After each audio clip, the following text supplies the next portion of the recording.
যা বলে গিয়েছে, যা করেছে, প্রত্যেক যুগে যুগে আলিম ওলামা যারা তারা সেটাই করে থাকে।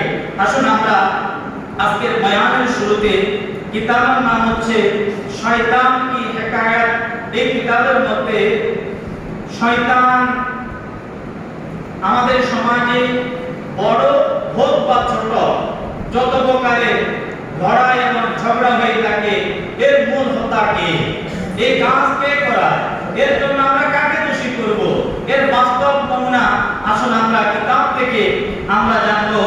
এক ব্যক্তি শয়তানকে দেখতে পেলে শয়তান তার হাতের একটি আঙ্গুল উঠিয়ে সে এক স্থান থেকে অন্য স্থানে যাচ্ছে। তাকে জিজ্ঞাসা করা হলো, তুমি তোমার এই আঙ্গুলকে এভাবে উঠিয়ে কেন যাচ্ছ?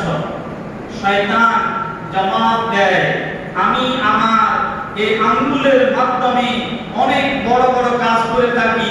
বড় থেকে বড় ঝগড়া ফাসাদ আমার এই আঙ্গুলের মাধ্যমে হয়, এবং এই আমার আঙ্গুল বড় থেকে বড় শহরকে ধ্বংস করে দেয়। বলে কিভাবে?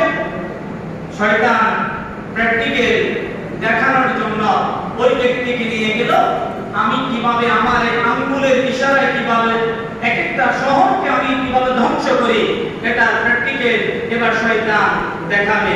কাজ তো করে শয়তান, দোষ তো হয় মানুষের, ঠিক কিনা? কখন হয়? কোন মানুষকে দোষারোপ করা হয়? যেই মানুষ শয়তানের প্রধান অনুসরণ করে, ওই মানুষটি করা হয়, দোষারোপ করা হয়। তাহলে আপনার ওই শয়তান বলল, আসো আমি তোমাকে প্র্যাকটিক্যাল দেখাই। দেখানোর জন্য একটা মিষ্টি দোকানে নিয়ে গেলে, মিষ্টি দোকানে নিয়ে যাওয়ার পরে শয়তান তার ওই আঙ্গুলের মাথার মধ্যে একটি কিছু শিরা নিয়ে দেওয়ালের মধ্যে নিক্ষেপ করলেন। যখন দেওয়ালের মধ্যে নিক্ষেপ করলেন, ওই শিরার মধ্যে কিছু মাছি এসে বসলো। মাছিকে দেখে ওই দেওয়ালের মধ্যে মাছিকে তাড়ানোর জন্য, খাওয়ার জন্য একটা টিকটিকি এসে বসলো। টিকটিকি দেখে মিষ্টি দোকানদারে একটা পালিত তার নিজস্ব একটা বিড়াল ছিল, ওই বিড়ালটা টিকটিকিকে দাওয়া করার জন্য কি করলো? আপনার সেই জায়গার মধ্যে হামলা করলো। যখন হামলা করলো, বিড়ালকে ওই স্থানে থেকে ওই শহরে সরকার প্রশাসনে দুইজন সৈনিক তারা তাদের নিজস্ব একটা পালিত কুকুর নিয়ে সে রাস্তা দিয়ে গমন করতে লাগলো।